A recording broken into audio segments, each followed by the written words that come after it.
Hey, what's up, everyone? My name is Ali. Welcome back to my world of stocks, and welcome back to our budget community portfolio series for the month of August 2025. The chapters are down below in case you need to skip past this intro, but for anyone that is new here, just know that this is not my larger private portfolio. This is the smaller on a budget public one where I only deposit $100 each month into this new account, and then I use that money to invest in stocks, some of which is also influenced by you guys through various polls, comments, and messages that you send me, especially on Discord.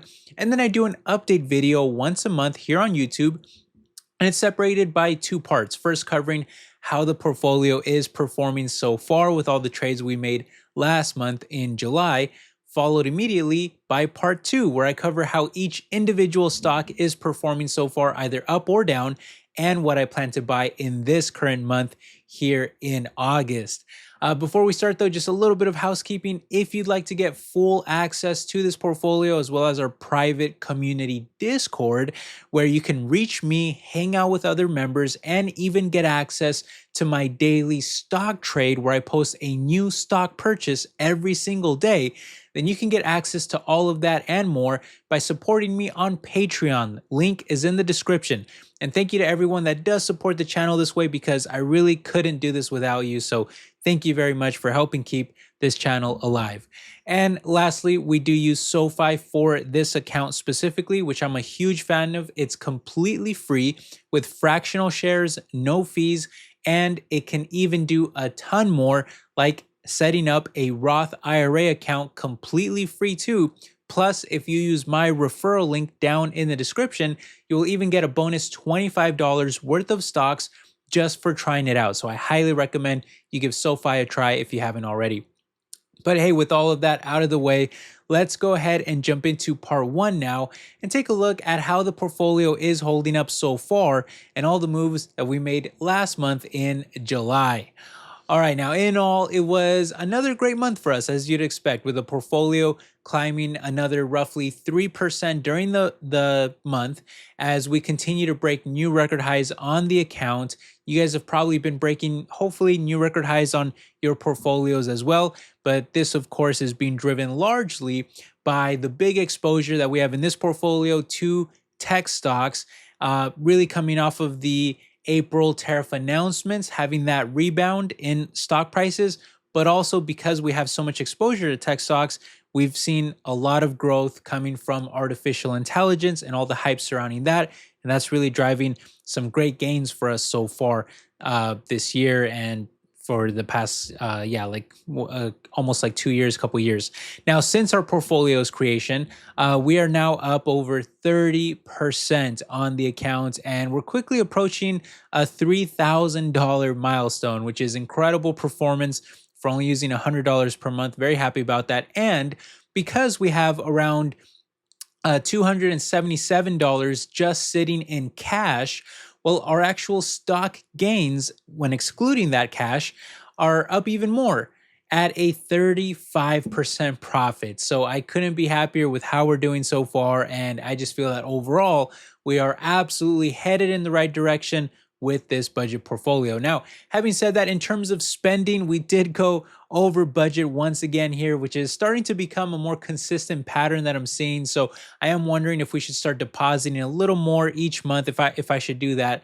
But in total, I did spend $110 throughout the month of July, as I really just saw like too many opportunities out there, too many stocks that I felt were trading at very attractive prices, and I just wanted to make sure I scoop them up while I still can. So I did go a little over budget.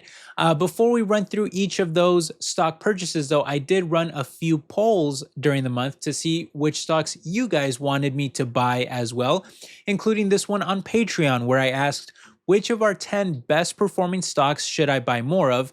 But because Nvidia and Palantir were just both so clearly, far ahead of the rest, I actually decided to buy more of both of those stocks. Then over on Discord, I asked which of our 10 worst performing stocks should I buy more of, to which we actually had a tie on Duke Energy and Bristol Myers Squibb at 19% of the votes each. So I decided to buy more of both of those stocks too.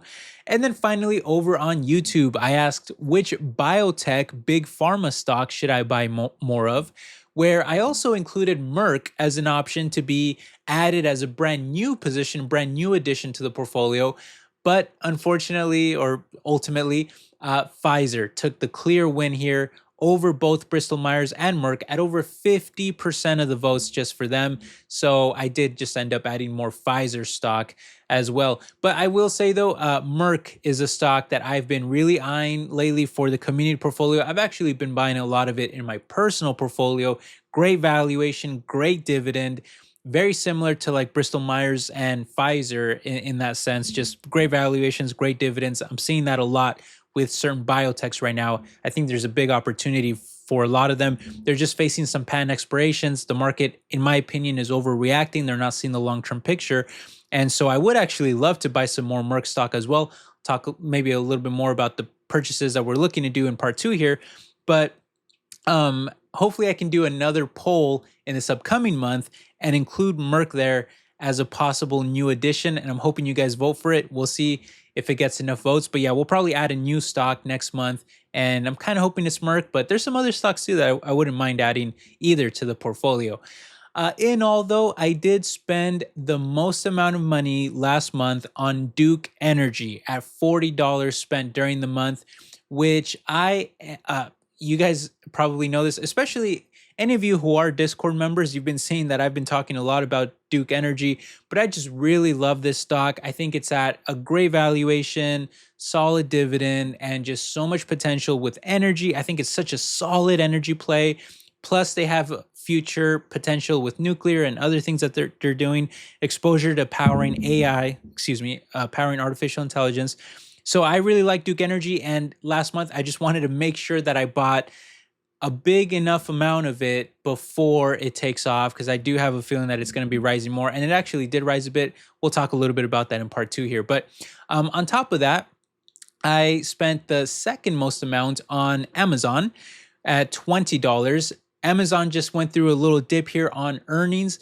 I think it is a big overreaction. I think Amazon is in fantastic shape for the future. I actually really liked their earnings, so I had to buy more Amazon stock while it was dipping.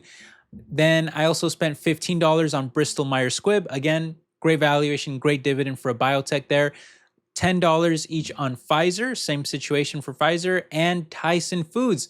Also, same situation, great valuation, great dividend, and I just think that they have a lot of future potential with meat and poultry being a leader in that. And I know I guess one of the more controversial topics these days, but I don't think meat is ever going away, and Tyson is a clear leader. So I just think it's a very easy choice for investing in them. And then I also spent $5 each on Extra Space Storage, who actually had an earnings dip. I'm actually thinking about making a video on them because, as you'll see later in the video, we're actually negative on them. They've been dipping hard, and I think it is an absolute steal for the valuation and the dividend. So I really like EXR right now. Also spent $5 on NVIDIA and Palantir. Those last two, I'm actually up a lot on them, up huge amounts, but they did win the poll, so we ended up buying more of them. Okay, switching over to part 2 now, guys. Let's talk about how each individual stock is performing, either up or down in the portfolio, and what I plan to buy here in August. We'll go a little deeper into that. Now, here is a screenshot of all the holdings on our SoFi account, but to make it a little easier to see, I created some custom charts. All of these get posted on Discord if you want to take a closer look. But as you can see so far, we have Google, Palantir, Amazon, SoFi, Microsoft, EXR, and Vici Properties. Those 7 stocks are accounting for just a bit over 50%, basically half of our entire portfolio here are in just those 7 stocks. So I know people say, oh, you own so many stocks. Yeah, but just 7 of them are half of the portfolio. And then we have smaller positions and a bunch of other stuff. But I really like these core stocks a lot. Google and Palantir are basically tied right now. Palantir has been climbing so much that they've really soared into that number 2 position, and they are almost tied with Google. So this upcoming month, I want to make sure I buy a little more Google stock just to make sure that they stay at number 1, because I do want Google to be number 1. I actually want Amazon to be number 2, so I'll be looking to buy more of them this month as well. And then SoFi has just been climbing a lot. Microsoft is a great overall stock. And then EXR and Vici Properties, two of my absolute favorite REITs in the market. And we'll talk a little bit more about that in just a second here. But just to finish up with just the structure of the portfolio, we have this kind of middle section here where there's just a lot of really good stocks, a lot of diversity, I would say, some value, some dividends, some growth. Yeah, just a lot of stocks that I'm very happy about. And then lastly, this last portion here, these are all the smaller positions. There's a lot in here that I don't really need a lot of exposure to. And in fact, if we climb a lot on some of these would be the ones that I might be looking to cash in some profits on in the future. Again, I'm a long-term investor, and I especially do that for tax purposes too. So I want to make sure I'm at least holding each of these for at least a year. But ideally, I invest in stocks for multiple years. But if I am up a lot on some of these, I may look to cash in some profits on them in the future, which I'll just kind of get into right now and show you what I'm talking about here. So as you can see, most of our stocks are in the green here. And if we turn over to the double-digit gainers, we have Palantir is by far our best performer at 467% gains. SoFi is up 172% gains. I still really like those two stocks, so I'm not looking to sell those. But then we have a ton of other stocks that are up, around 50% or more. JP Morgan Chase, we're actually up 51% on.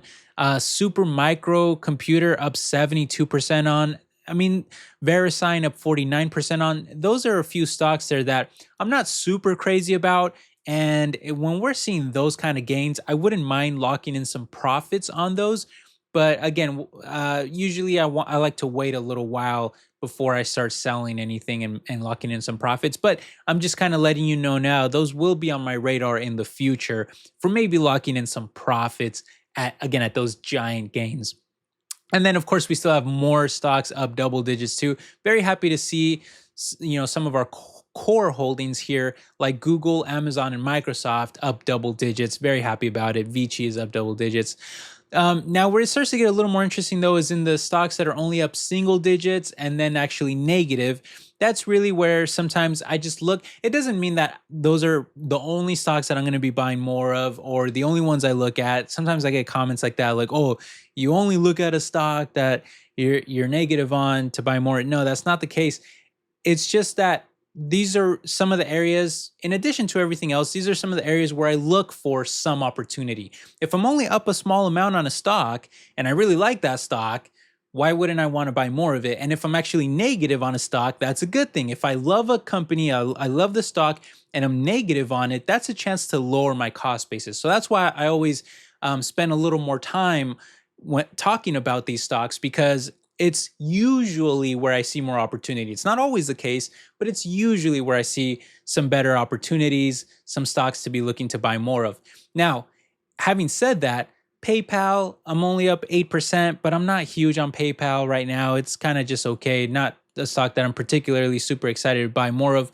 These other stocks, though, I do really like a lot. Verizon, PepsiCo, Duke Energy, and Realty Income. Those stocks have great valuations and great dividends. So absolutely, I'll be looking to buy more of those in the coming month. And then where it gets really interesting is in the negative performers.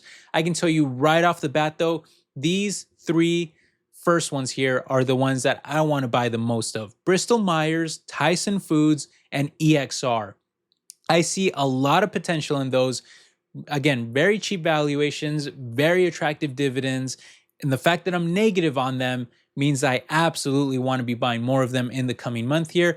And then for these other stocks, these are not bad options either. And especially, Adobe, we're down double digits on.